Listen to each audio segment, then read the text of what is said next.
Great to be back with everybody again this morning. I think the last time I was participating here, we were talking about a review of member tools. So it's good to have everybody back on the line, and really appreciate Chelsea and Jackie being a part of the conversation as well. We were lucky enough to kind of put out a request for a few of our members to participate, give the perspective on this particular topic. And I think we've got some really good information that we'll share. You know, you'll see a little bit of differences between Jackie's organization and Chelsea's, kind of the approach that they're taking for the year-end celebration and how they came to that decision. So I think, Amy, if we can go to the next slide for me, please. So as I said, we have Jacqueline Paquette from Westlake Plastics, Director of HR with that team there. And then Chelsea Corson, Senior Executive Business Administrator for ELAP Services. So I'll ask the two of you just to give a quick, overview of yourself and your roles, and then what we'll do here is roll into a couple of poll questions for the group. Would love to get a wider, understanding of what our audience today is doing or not doing for their holiday parties, and how you came to that decision. And then we'll open the floor up to some conversation with Chelsea and Jackie. So Jackie, do you want to start for us?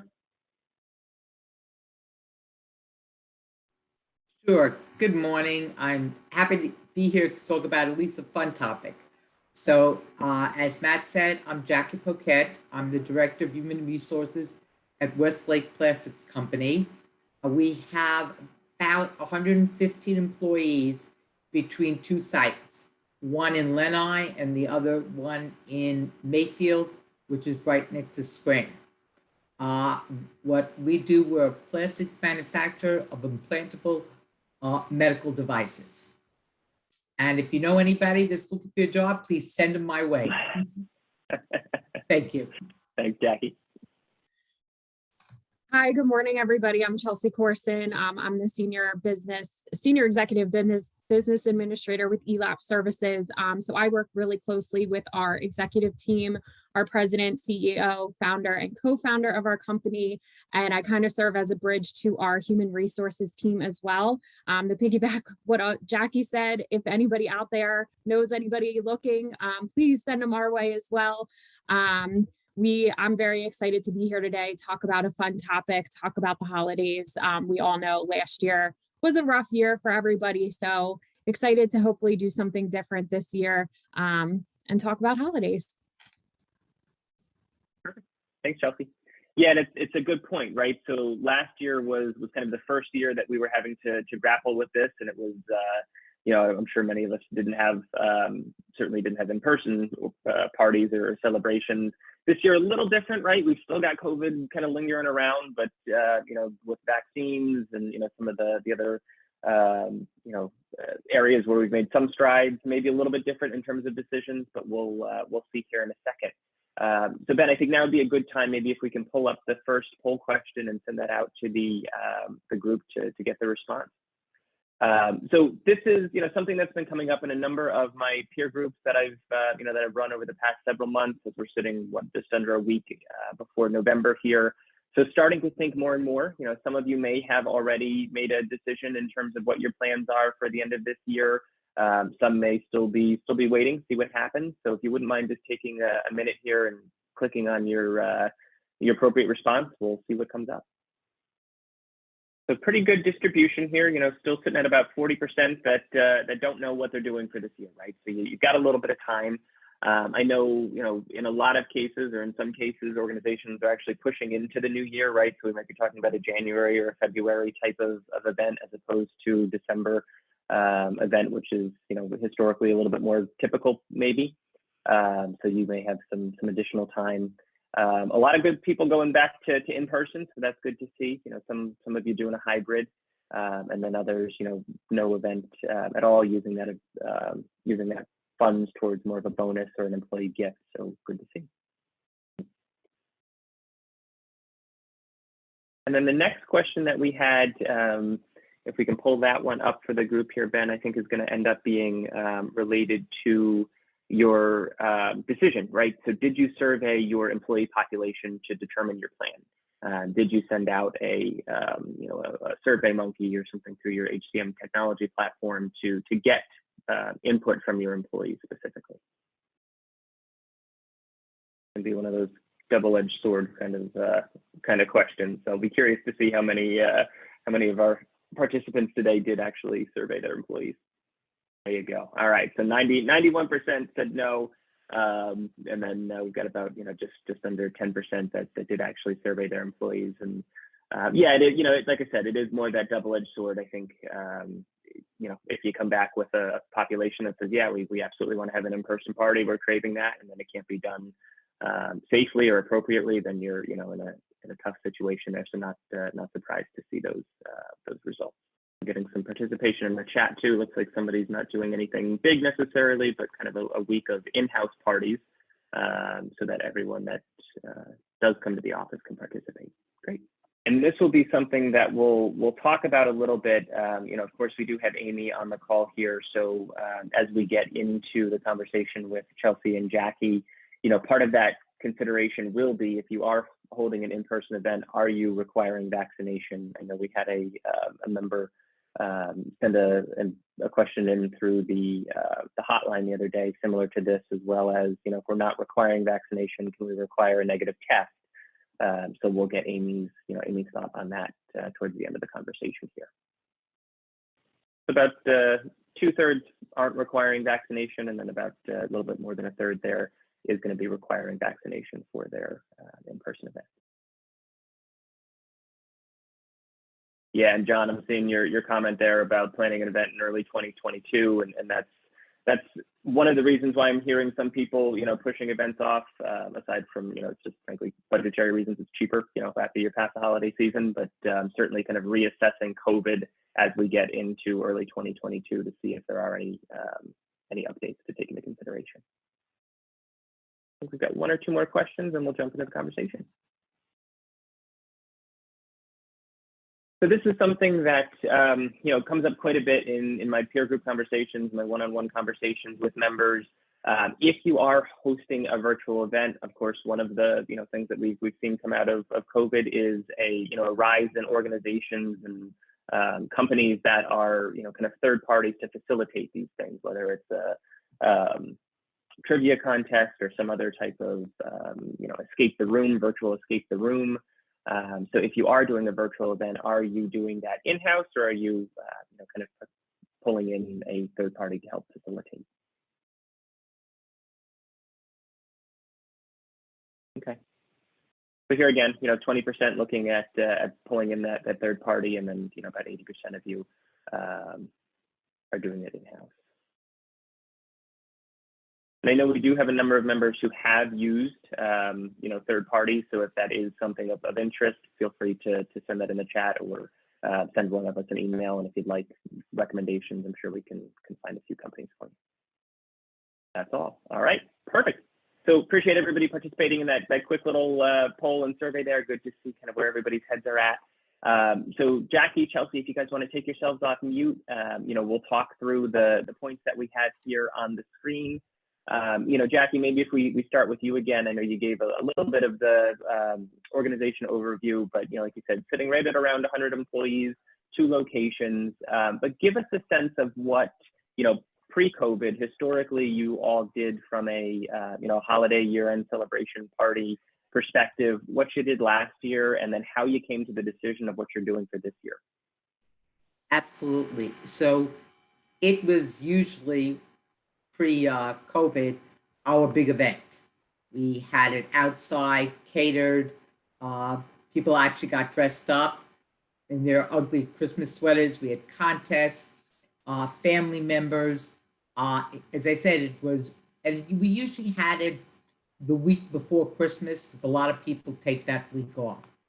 Last year, obviously, was quite different. What we did last year is we sent baskets full of goodies to everyone. I would say it was not widely appreciated or liked, I guess. There was no getting together. It was, at least it went to the house so the kids can eat it also. But we found that the socialization was definitely missing. Now, we did have a virtual event that to kind of coincide with it, but also it was not widely participated with. So this year we decided to go in person. Now, like you said, we're not having it in December. We're having it in February to give us more time to understand what's happening. And we're having it at a place that, believe it or not, even though it's going to be February, is outside with heaters. Okay, so at least there's a very, very large tent area that will allow some form of social distancing. But other than that, having it in a larger area, we're making it a big deal, just like we did before, to get morale up, to get people to participate. We have a great deal of giveaways and things like that. This is really we're looking at it as our breakthrough event to get people back to socializing. So that's what we're doing now. So it sounds, Jackie, like it's more of a cultural thing for you all, right? You know, this was something that was looked at as anticipated for the end of the year, and you know that's really kind of why you're looking to get back into it for 2021 or 2022 for you all. In terms of, I think I heard you say there that pre-COVID you would invite spouses, significant others. Is that still the case for this year? Are you keeping it just to employees? That's what we're doing this year also. We're really trying to make it as much as we can. Don't know how many will feel comfortable, as again, that's what we're having it 3 months after, or 2.5 months after we usually do. We're crossing our fingers that things will have calmed down. We do have a very nice percentage of vaccinated people and actually boosted. So we're hoping that people will be more inclined to go out. But again, there's definitely the fear factor of being contagious. But we have found that we need something to get us all back together. At least start, I know it's the new normal, but at least start on our road to the new normal. And along those lines, you mentioned the fear factor, Jackie. So for those employees who aren't comfortable going to an event of that size, right? So, you know, again, let's assume for argument's sake, you've got 100 employees and 80 of them show up to the event or participate in the event. Have you given thought to what, if anything, you're going to do for the 20 who don't show up or don't, you know, feel comfortable participating? I would say that what we're probably going to do is the day of the party. Those that are not going to be, we'll probably also buy lunch for everybody, and as a quote pre-party event. And you know, again, it's what we really want to see is, as we did in the past, that family members come, whether you bring your spouse, your partner. We also invite children. There is an RSVP, so we'll know in plenty of time how many people at least feel comfortable enough to come. And if it really is not where we want it, we probably make that lunch a bigger deal also. Okay, got it. And then last question for you, just because it's worth asking, right? It comes up quite a bit. Giveaways at the event, right? So you said you're going to have some giveaways and prizes at the event. For those who don't show up, again, are you including them in that drawing if there is a drawing, right? Or how are you working that? Absolutely. So everybody gets a raffle ticket. I mean, everybody, and we put it in a big hat, and what comes up, it comes up, you know, but we definitely don't want to single out or exclude those that don't participate. That's the opposite effect we want to have. So again, absolutely, they're included, and whether we mail it to them or we give it to them, they'll get their prizes. Perfect. Great. Well, Jackie, I appreciate you sharing that with us. And Chelsea, if we turn to you, a little bit different, right? So in terms of employee count, in terms of locations, I know you and I spoke yesterday, with what you are all doing. So same bullet points as you can see here. Run through these questions for us, please. Yeah, of course. So we are a little bit different. We have taken on much growth this year. We have acquired 2 different companies. So we were very lucky enough to be able to acquire these companies. We went from about 250 employees to over 1,200 employees in a matter of a very short time. So we are all in a transition period right now. We have employees largely concentrated in the general Philadelphia area, Texas, as well as Montana. And then we do have a large amount of our employees that actually live out in Salt Lake City. So we have a couple different areas that we're trying to figure out what to do and what was best for us. So pre-COVID, like I said, we were much smaller. We were about 250 employees. It, again, as Jackie said, it was a culture thing for us. We would all gather at the Desmond in Malvern. Everybody would dress up. They would kind of wear, their holiday best. We would do a photo booth. We would have the food, anything you can think of. We had a huge dessert bar. So it was a really big deal for our employees, especially for our sales team and our client services team. We don't get to see them that often. So the day before the party, the day of the party, everybody would come into the office. They would take meetings on site. It was so excited to, see everybody face to face. Sometimes that would be the first time we would be meeting people from our sales team as well. So it was a really exciting time for us. And then at the party, our president, our founder, co-founder, they would all give speeches.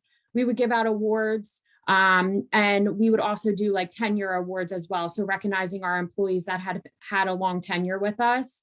And like I said, we would do a photo booth and we would just have so much fun. And then, everybody would stay over in the hotel, check out the next day. So again, it was a culture thing for us. It was such a big event. Last year, we ended up doing a completely virtual holiday party. We did it via GoToWebinar. I learned very quickly how to use GoToWebinar. You can only have a certain amount of panelists for anybody out there about to use it, but it was a lot of fun. Leading up to that party, we actually did 12 days of gifting. So in lieu of a huge holiday party, we were able to give away some really cool big ticket items. We gave away a Peloton, a treadmill, a TV. There were a couple other big ticket items. And then on the day of the actual virtual holiday party, we were able to give $1,000 away. So all of our employees, again, much smaller, they were all entered and we would just pick names. So live on the webinar. So it was a lot of fun. We had one of our executives dressed up as Santa Claus, one of our executives dressed up as a snowman. So prior to that going live for that webinar, we really encouraged our employees that if they had little ones at home, have them join in, have them sit on your lap, have them watch with you, because we were going to have a message from Santa Claus and a snowman. So it was very well received. We had our client services department. They put together a whole video of, it was kind of similar to the night before Christmas. So one of our client services team members started out reading the book with his daughter. So we really encouraged our, employees to bring on their families, bring on their children. And it was well received, although that in-person factor for this year is what everybody's craving.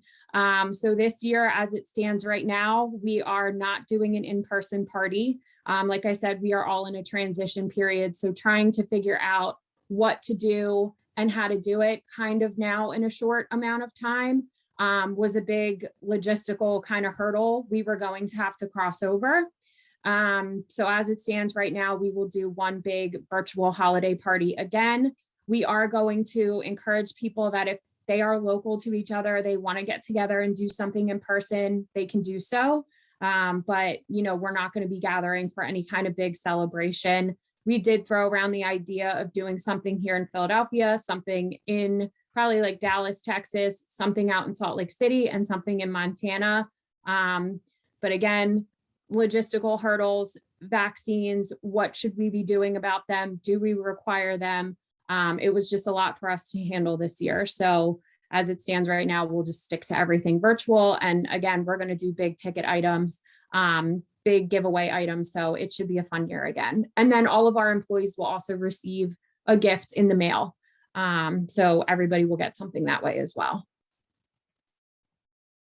Great. And yeah, I mean, as you and I were talking yesterday, Chelsea, particularly with your multi-state and some of the states you're in, right, with the vaccine requirements and then the fact that you can't require vaccination in certain states that you're in, makes it a little bit more difficult, right, to manage, how you're managing this. Yeah, absolutely. And, it's something we love to hear from our employees. And it's something, so in the state of Montana, for instance, you can't require vaccinations for people coming into the office. Texas just passed something very similar, but here in Philadelphia, it seems like there would be the opportunity for us to do that. So making sure that we're doing the same thing in all of our different states where our offices are is very important to us. We are highly encouraging employees to be vaccinated, but at this time, we just haven't made a decision about mandating anything. And then again, we have to take different states into consideration as well. Yeah, and I like what you said about kind of the engagement with executive leadership, right? Santa Claus and the snowman, as well as I think you said it was the client service team, right? So getting that buy-in, right, and getting that interactive component of it. So kind of passing the mic, if you will, to various departments, to various individuals to make it more, engaging and kind of having that event feel, if you will. I think that's a really interesting component. Did you get any pushback from the departments when you said, hey, we'd like you to put together a video on X, or we'd like you to do Y, or did they kind of jump in with both feet and say it sounds great? No, everybody jumped in. And like I said, I learned very quickly that you can only have, I think it's like 15 panelists on GoToWebinar. We had such an amazing response of people wanting to come on and say, just something as simple as happy holidays. Thanks for all your hard work this year. Our executive team is very large. We have about 15, 16 executives. So my idea was to bring all of our executives on at the end of the call so they could all say happy holidays together. But it was very well received. And like I said, our client services team, they really knocked it out of the park, but everybody, sales, they were really willing to jump in. So it was definitely a team effort. It was great. That's great. Yeah. And I know we had somebody in the chat here said Microsoft Teams is wonderful for this type of thing. And I know, we've got breakout rooms and Zoom, and, there is quite a bit that you can do.